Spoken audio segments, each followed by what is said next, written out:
Naam, ahlan wa sahlan wa marhaba mpenzi mtazamaji, nikitumai kwamba buheri wa afya popote pale ulipo. Hujambo na karibu ndani ya Kuzacha awamu hii ya Mambo Bayana. Ikiwa leo ni siku ya Ijumaa tulivu ya tarehe 31 mwezi Oktoba, kumbuka unatupata mubashara kutoka hapa mjini Mombasa, ikiwa ni wakati ambao tumepata neema ya mvua hapa mjini Mombasa. Mtazamaji, hii leo ndani ya studio tunaye mwanajiolojia ama mtaalam wa Wizara ya Madini na Uchumi Samawati kutoka hapa mjini Mombasa. Ndani ya Mambo Bayana hii leo tukiwa tunachimba ardhini kuweza kujua neema na baraka tuliopata katika udongo wetu wa pwani. Je, katika udongo wetu ambao tunautembelea juu yake kuna mazuri gani?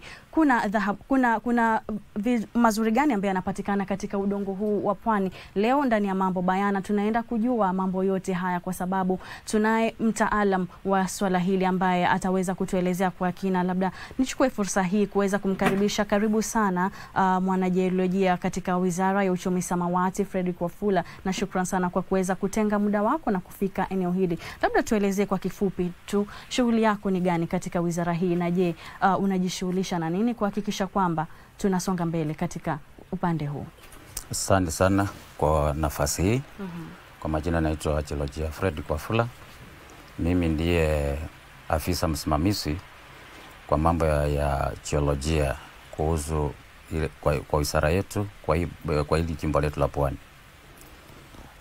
Kazi zetu sana ni kuangalia, kufanya utafiti, tujue haya madini yapo wapi, tujue yako kwa hali gani, yako kwa wingi gani, alafu tunapo ya ratibu, then tunaweka hiyo recommendation ya wawekezaji sasa wawekeze na tuanze mambo ya uchimbaji.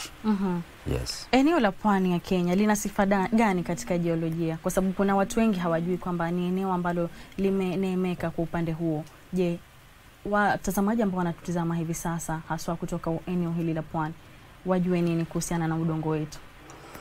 Hapa pwani tuna bahati sana, kwa sababu kuanzia Mtito wa Ndei, hiyo ni Taita Taveta, tukuje Kwale, tukuje Mombasa, Kilifi, Lamu, Tana River, hiyo sehemu yote iko na madini ya aina yote ambayo inafanya kazi sote.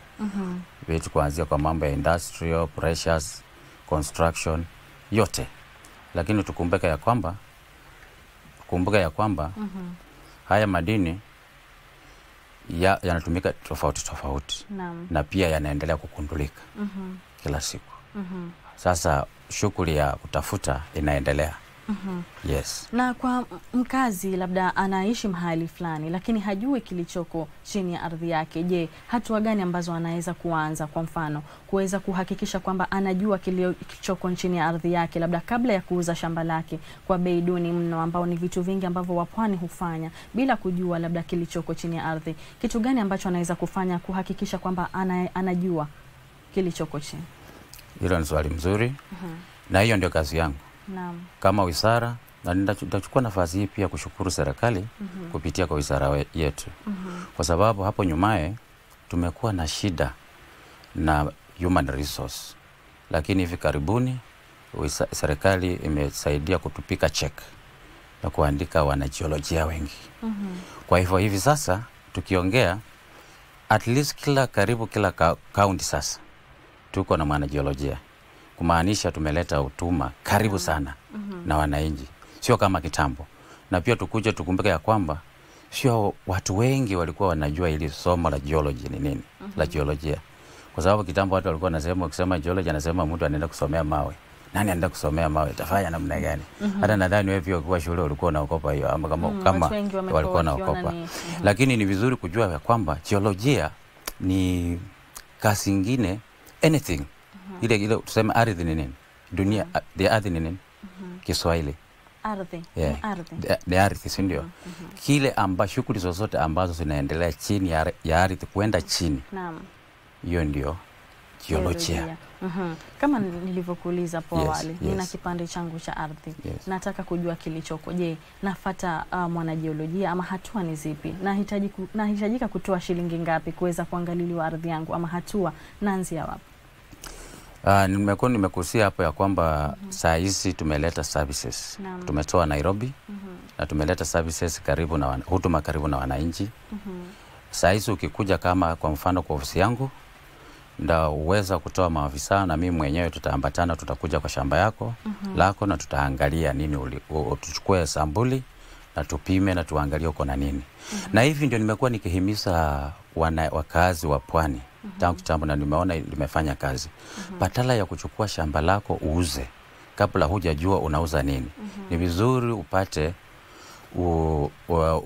uhakikisho kutoka kwa wataalamu wanajiolojia wakuambie ni nini unauza, kwa sababu hapa nyumaye watu wamekuwa wakidanganywa, wanauza kwa bei rahisi alafu hasara, alafu baadaye akikuja mwekezaji anakuja anaweka kitu kwa, alafu mtu anaanza kulia. Sasa ni vizuri siku hizi hata ukiona kama kuna utafiti kwanza, kwa sababu ukienda ukitafuta tu kwa ubinafsi, wewe ukitembea kwa shamba yako hata uone mawe fulani, ukichukua hilo mawe, tembea na hilo mawe kuja kwa ofisi zetu, tutaweza kukuangalilia tukwambie ni nini.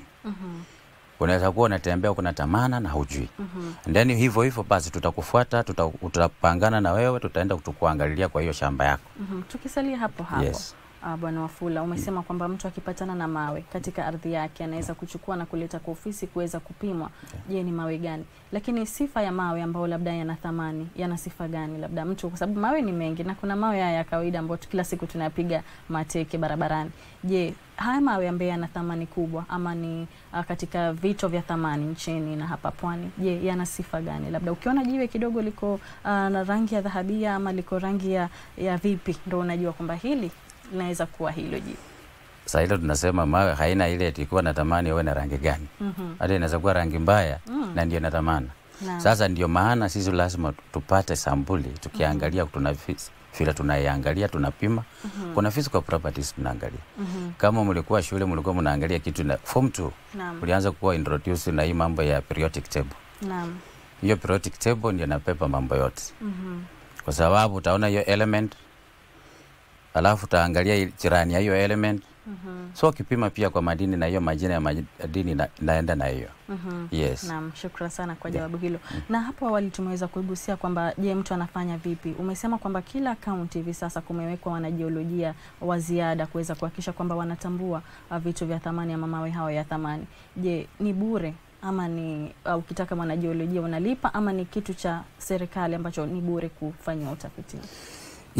Ndio tumesema hiyo. Kama kwa mfano sisi huwa tunafanya normal routine. Kama kwa program yetu tunapanga kama hii mwaka tunasema tunaenda sehemu fulani, tunatembelea sehemu fulani kuangalia ni nini, ili pia kwa ramana zetu tukue tunajaribu kujua ni nini iko na tuna update map zetu. Kwa hivyo kama tunapita hiyo wakati, hiyo ni bure. Lakini wewe ukichukua kama sampuli ukikuja, kwa sababu inategemea, kama unataka kujua tu hiyo hatuwezi kulipisha. Lakini kuna yule mwenye amekuja kama anafanya prospecting, yule wa kutaka kuuza kuingiza kwa biashara. Sasa hiyo ndio atalipia. Kuna ambaye tayari labda sasa hivi ashafunguka kichwa chake, ashaokota mawe fulani, anataka kuyaleta katika ofisi hapa mjini Mombasa. Labda ukituelezea ofisi ambao tunafaa kuja katika eneo hili la Pwani ama eneo hili la Mombasa ni? Hapa ofisi iko nyuma ya Pandia hapo Mufita House. Tuko hapo na hiyo na mashirika mengine kama NEMA, Kenya Forest Service. Sisi tuko hapo kwa ground floor. Na pia ningependa kuchukua nafasi pia kwa uchuzo ya kwamba hivi karibuni tuko naanzisha laboratory kubwa sana hapa Pwani, ambayo inaenda kupima madini ya aina yote. Kwa hivyo hii itakuwa pia ni changisho kubwa ya kusaidia wananchi wetu wa Pwani. Na ni madini gani makubwa ambayo hupatikana hapa Pwani, haswa hupatikana sana katika mkoa huu wa Pwani? Tukikuja kwa upande ya ile tunasema industrial minerals. Hiyo tutakuzia yale madini ambayo kwa mfano tulikuwa tumekuwa na hii mambo ya titanium. Tuna hii madini aina ya manganizi, yani ya chuma. Kuna hii madini ya silica sand. Kuna hii madini mengi, yani yale ambayo yanatumika for processing for industrial use. Yes. Na thamani ya madini haya ni gani? Labda mtu anaweza kuwa labda naona labda ni kitu cha shilingi 100 ama kwa kilo moja. Kwa mfano kitu kadiria labda hayo madini ya manganese uliosema kilo yake moja inaweza kugharimu shilingi ngapi, ama mtu anaweza kujijenga vipi kutokana na madini haya? Hayo sasa, kwa hayo nimetaja ni yale ya industrial purpose, lakini kuna yale pia yale mawe ya tamana kama gemstones. Na kuna pia hii mengine haya ya construction minerals, na iko kila mahali. Kwa hivyo kama hii yenye tumesema ya industrial minerals, hizo zinauzwa in tons. Yes. Lakini yale mengine kama gemstones, hizo zinauzwa in carats. Na hiyo kitu gem, hiyo ni kitu kingine iko very rare. Hiyo siipata, unaweza itafuta kwa miaka. Lakini siku ile ukiipata nayo pia utakuwa umesonga hatua. Na tumesema kwamba madini haya yanapatikana chini ya ardhi. Je, chini ya ardhi ya bahari kunao madini haya, ama kule madini yake yako tofauti na madini ambayo yako chini ya ardhi ya nchi kavu, ama kule baharini hakuna mawe haya? Ardhi tuko na madini, ndio maana pia tuko na boundaries. Na mmekuwa mkisikia kwamba kumekuwa na shida na mambo ya boundaries kwa bahari, ni kwa sababu ya hizo resources. Yale ambayo tunapata hapa on the land pia iko hapo kwa maji. Yes. Je, mchakato mzima wa kuweza kufanya hii process ya kuweza kugundua madini hayo, je, mnatumia vifaa gani na mnafanya vipi?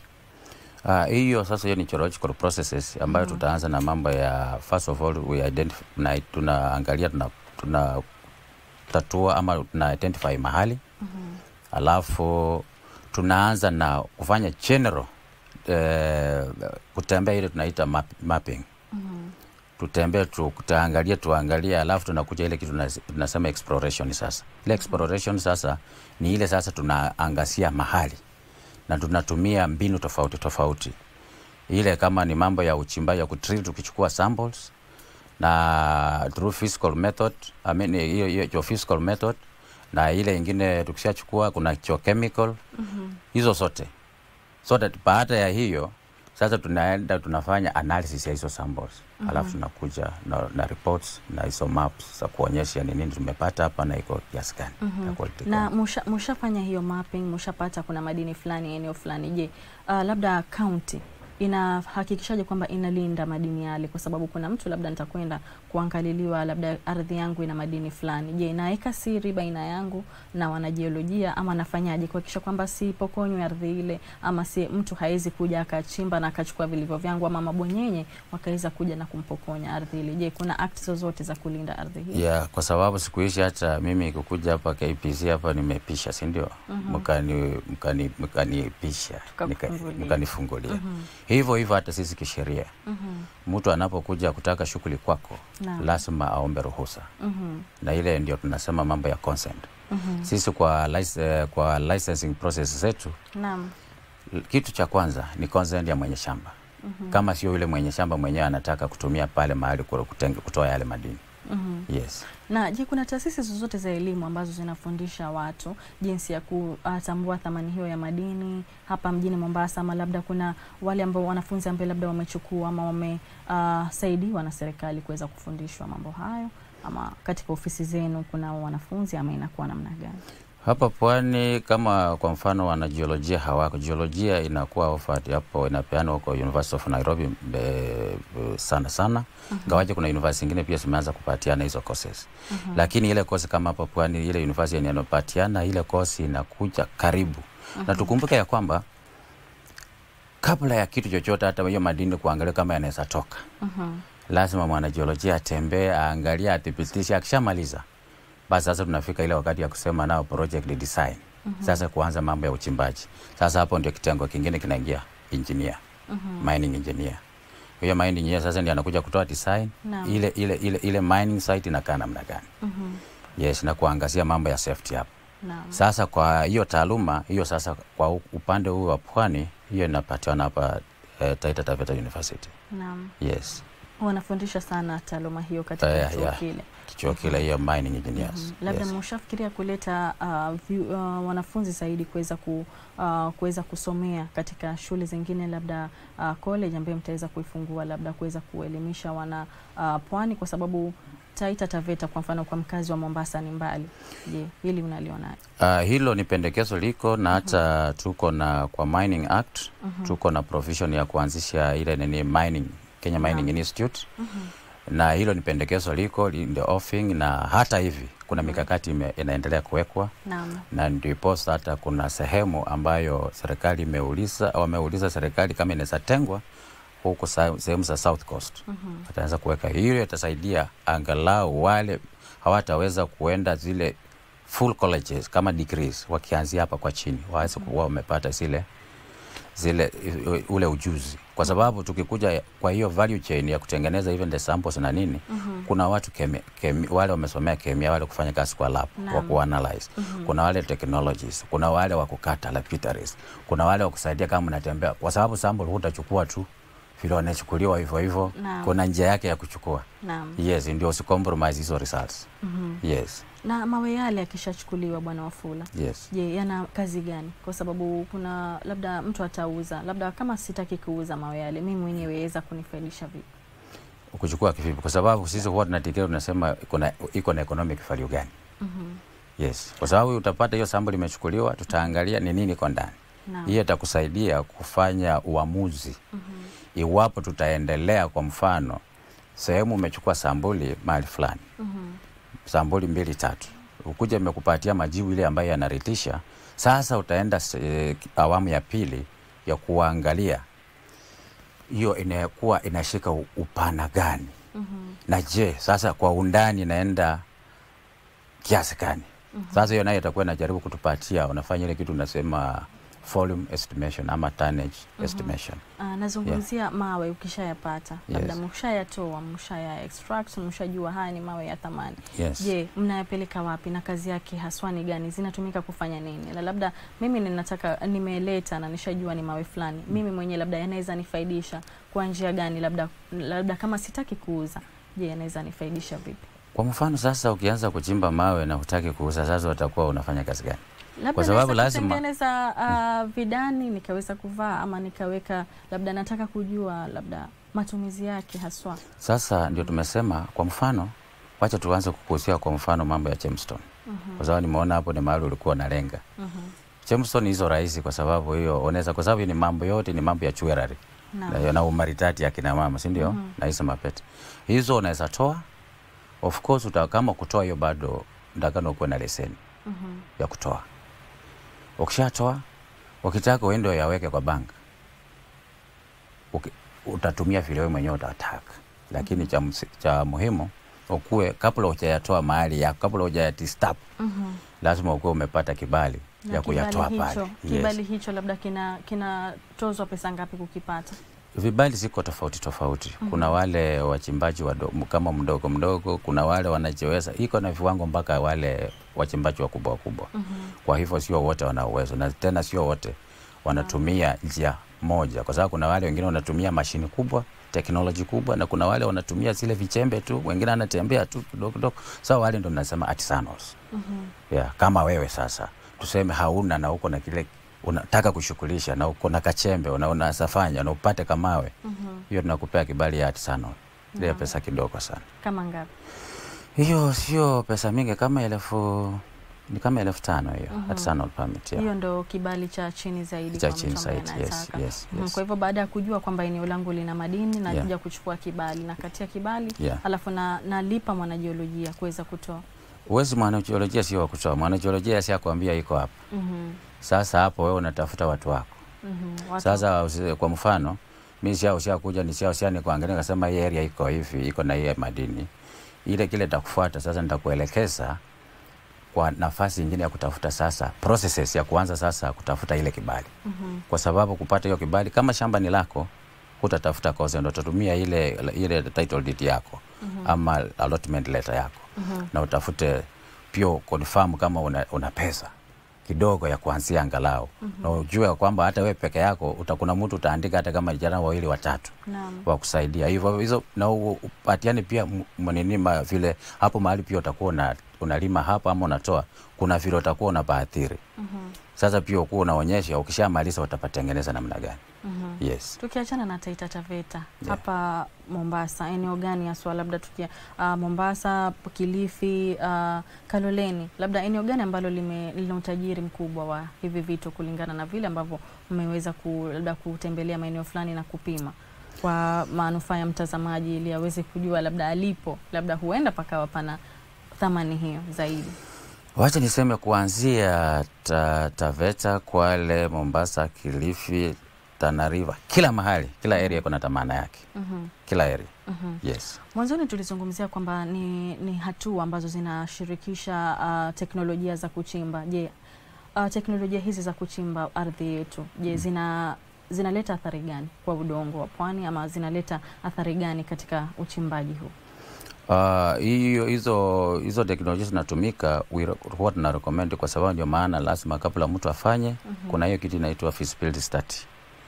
Hiyo ndio mwekezaji atasema anatumia njia gani, ile njia mbinu gani anaenda kutumia kutoa ya madini. Na kwa hiyo pia atasema kuna effect ama madhara gani hiyo teknolojia akitumia na jinsi ya kumanage hizo effects. Sasa tutaanza kuangalia kwa hiyo neema sasa. Tutaanza kuangalia ile uzuri na ubaya.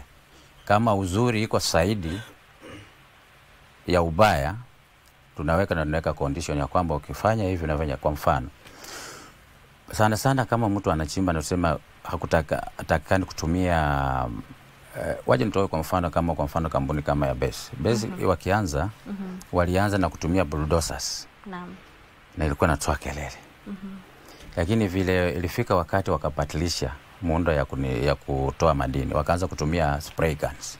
Ni maji tu wanapuliza tu, yanakuwa matope inasonga. You see, nao hiyo bado pia ilipunguza kwa upande ya madhara kama ya kelele na hii tuseme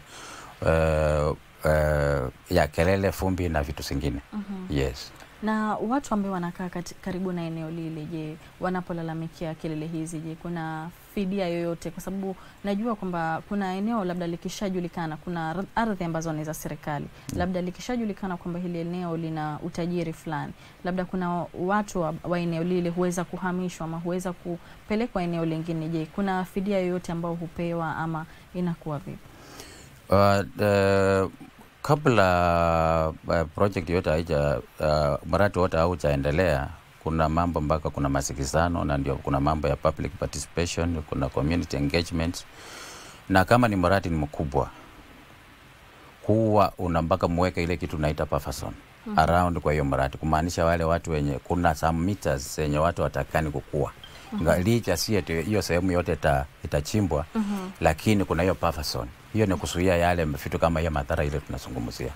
Yes. Lakini kwa kuja kwa mfano kama sehemu yake imechukuliwa, hiyo lazima ufitiwe. Yes. Naam, mtazamaji, kumbuka tunaye mwanajiolojia katika eneo hili la Pwani ambaye ni mtaalam katika wizara hii ya madini na uchumi samawati. Hivi sasa tunachukua mapumziko mafupi, lakini usiondoke popote pale ulipo, manake tunarudi na mengi kuweza kukuelezea kuhusu utajiri tulionao hapa Pwani katika ardhi yetu tunaoitembelea. Usiondoke ulipo mtazamaji.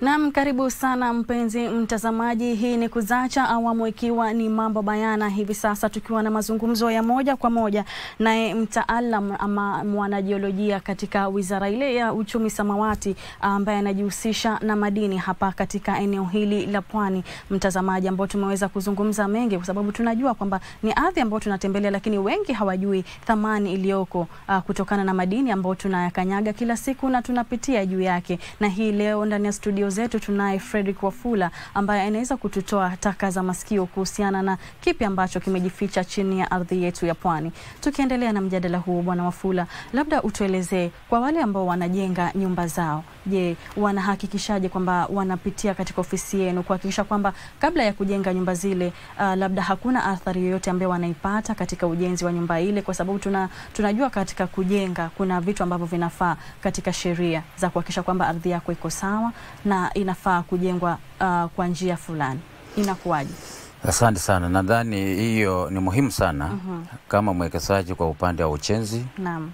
Especially tuseme kwa mfano kama unataka kuchenga. Cha kwanza ihusisha mwanajiolojia.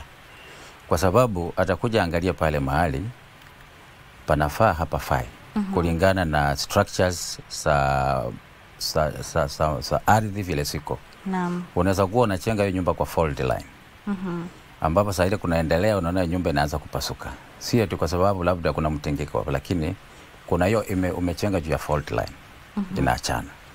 Unaweza kuwa uko chini kuko na cracks, kuko na joints, ambapo mtu anataka afanyiwe ile kitu what we call geotechnical study, upate hiyo report wa kuonyesha chini kuko stable kifipi. Si hata kama unataka kuchenga korofa, hiyo itakupatia nafasi mzuri ujue chini kuko stable ama kuwa sawa na kunaweza pepa nyumba ngapi kwenda juu. Lakini ni hilo ni jambo moja ambalo limekuwa likihepwa na wawekezaji sana. Lakini limekuja kuwa lina cost sasa hizo. Ndio ameanza kuundua lazima mwanajiolojia ahusike. Hivi karibuni umeona hata watu wanatengeneza barabara. Wakishaharibika ndio anza kusema sasa wacha tafute mwanajiolojia. Mimi langu ningesema kabla project yoyote haijafanyika, tafadhali husisha mwanajiolojia aangalie, kwa sababu kukuja baadaye it is very expensive kurekebisha kile ambaye kimeharibika. Yes.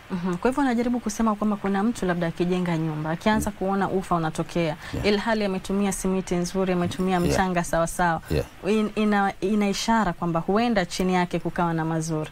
Huenda chini kulikuwa kuna mambo ya fault line. Kama ufanya chocolate fault, kuna mpasuko.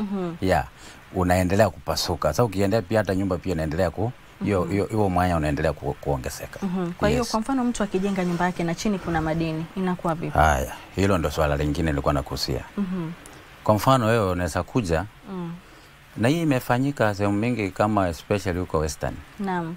Wewe umekaa juu na mtu amejimba gold, na unajua gold inafuata huko chini reefs, mikonde inafuata kwa mawe ikitembea. Wewe huko chini umekaa na mtu amejimba 200 meters huko chini, na huko chini yako kwa shamba yako anakula dhahabu. Yes. Kwa mfano sasa ungekuwa umeleta mwanajiolojia amekuangalia mahali, atakwambia sehemu yote hii kutokea hapa mpaka hapo yote hii sehemu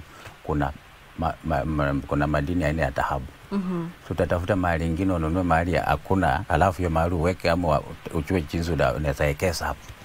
Yes. Na katika uchimbaji ule wa madini tumesema kwamba huenda ikaweza kuathiri ardhi ya pwani. Je, mnachukua hatua gani kuhakikisha kwamba hizi labda athari zinaepukika katika ardhi hii? Kwa mfano zile athari zile tunasema zinaweza tokana na uchimbaji ni zile mpaka na ujue kabla uchimbaji ufanyike sana ni uharibifu wa ardhi. Na hiyo huwa inaangaziwa sana kwa ile environmental management plan. Kwa sababu mtu lazima afanye environmental impact assessment na elezee jinsi atakavyozuia hizo vitu zote ama atarekebisha. Na sana mwekezaji siku hizi lazima huwa lazimika kuweka ile kitu na kutipozi ile kitu tunasema bond na NEMA. Kuna pesa ambayo anaweka ili atasaidia kwa upande wa urekebishaji wa ile sehemu. Yes. Na ni changamoto zipi kubwa zinazowakumba wachimbaji wa madini haya katika ardhi hii? Zile changamoto sana wengi wao vile nimesema walikuwa wengine wanafanya kazi bila kufuata utaalamu. Na unajua kama ukijiingiza kwa kazi hiyo bila kufuata mtaalamu wa kujuza jinsi ya kuenda, huenda reef ama njia ya madini inaenda hii direction, na wewe nao unajimba unaenda njia nyingine huko kando. So utachimba ukiendelea kuenda hii inaenda wewe unaenda huko. So kuna siku moja utakutana nayo. Na hiyo sasa inamaanisha hutaipata na utakuwa umeweka resources mingi hapo. Yes. Na je, serikali inafanyaje kuhakikisha kwamba wachimbaji wanapata takhfifu katika uchimbaji huu?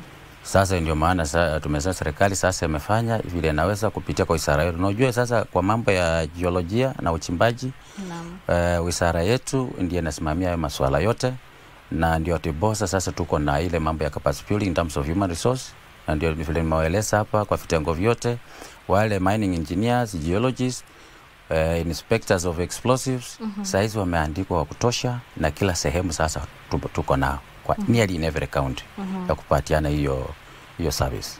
Yes. Labda wewe kama mwanajiolojia mzoefu, labda una mapendekezo gani kuhakikisha kwamba uchimbaji wa madini hapa Pwani unaweza kuboreshwa zaidi na watu wanaweza kupata madini zaidi na inakuwa rahisi katika uchimbaji huu? Sawa, kwa sababu kwa kutokana na nikiangalia na uwezo, especially sisi tunataka kuhimiza, hatutaki kukua wale wa kushangilia wengine wakitoa. Na hivyo ndio mimi huwa napea hiyo challenge ya watu wetu wa Pwani. Usingoje ufanyiwe, kwa sababu hilo napewa ni kidogo. Wewe kama hauna uwezo, jiunge kwa kikundi. Mkichunga kwa kikundi mnachukua ile leseni kidogo. Ile tunasema ya artisanal permit. Ndogo hiyo. Na mko kikundi ya watu 10, ya watu 20, 50, mnaanza kuchimba. Na kwa hiyo kikundi mna uwezo sasa kuchukua hata loan kutoka kwa hizo mashirika banks, everywhere mnawafatili wako tayari kuwapatia. Na pia mkiwa kwa kikundi ni rahisi kudhibiti pale mahali mumefanya nini? Mumechimba, kwa sababu sasa inakuja kama kikundi. Hata kama ni environmental impact, mtu anaweza wafanyia kwa pamoja. Sio ati kila mmoja anatengeneza yake. Kwa hivyo mimi naona watu wajiunge kwa vikundi na wajihusishe na kuchimba. Hapo ndio watakuwa na maximum benefit. Na vile vile tungeomba kama wanakichimba pia tuwakize, tu encourage mambo ya value addition. Na kuna mtu labda amechimba, wameunda kikundi, wameanza kuchimba, mmoja amepata ajali. Mnadhibiti vipi mambo ya ajali kwa wanaochimba na kutafuta madini haya, na vipi serikali inamlinda ama kumsaidia katika hali za matibabu? Ndio sababu tumesema mtu kama ako kwa kikundi. Of course tuko na mambo ya officers wa safety and health, health and safety.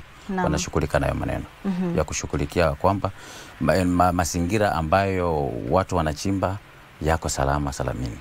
Yes. Je, mabadiliko ya tabia nchi yameathiri uchimbaji wa madini ukiangalia hivi sasa na miaka kadhaa iliyopita? Je, kumekuwa sawa katika uchimbaji huu wa madini ama hivi sasa yamepotea kidogo ama imekuwa namna gani? Mabadiliko hiyo hasa ukiangalia hii sekta kama inaekeswa vizuri. Wacha kwanza niseme hivi, upande wa uchimbaji madini hapa Kenya bado tuko chini. Hatujafika that. Ama wale kwa kimombo nasema we are still virgin in exploiting our minerals. Na unadhani tunaweza iba kitu gani kutoka nchi za nje kuhakikisha kwamba tunafaidika kutoka kwa watu ambao wanatumia labda teknolojia nzuri ama wanatumia vipengele vizuri katika uchimbaji wa madini? Kitu gani ambacho tunaweza kuiba? Ama labda mmewahi kufikiria kuchukua wachimbaji kutoka nchini ama wanajiolojia baadhi yenu kwenda kutembelea nchi nyingine ili kuweza kuiba, wanasema benchmarking wa mombo, kuweza kuiba zile siri ama sifa wanazotumia kule kuhakikisha kwamba sekta hii inaboreka zaidi? Cha kwanza wacha niseme ya kwamba hapo nilitangulia kutaja kwamba watu kama wanajiolojia wengi, mimi nilikuwa mmoja wapo, tuko na shirika la Geological Society of Kenya, na vile vile wengine wetu tuko members wa Geological Society of Africa. Hiyo inamaanisha nini? Tunatembeleana, tuna exchange programs, knowledge, skills na zile opportunities zile tunapata. Vile vile tuko na programs zile serikali huwa inatuandalia na nchi zingine, wanatupatia, tunaenda, tunaangalia vile wanafanya, tunachukua ujuzi, wale pia wanatoka wanakuja huku kwetu, wanasoma ile tuko nayo, kwa sababu tukumbuke ya kwamba ile geology hapa Kenya ni ile geology kwa Amerika. Ile jina inatumika huko, kwa hiyo madini ile inatumika hapa. Ni vile tu sasa majina ya town na nchi ndio ziko tofauti. Lakini geology is the same, the skills ni same. Yes.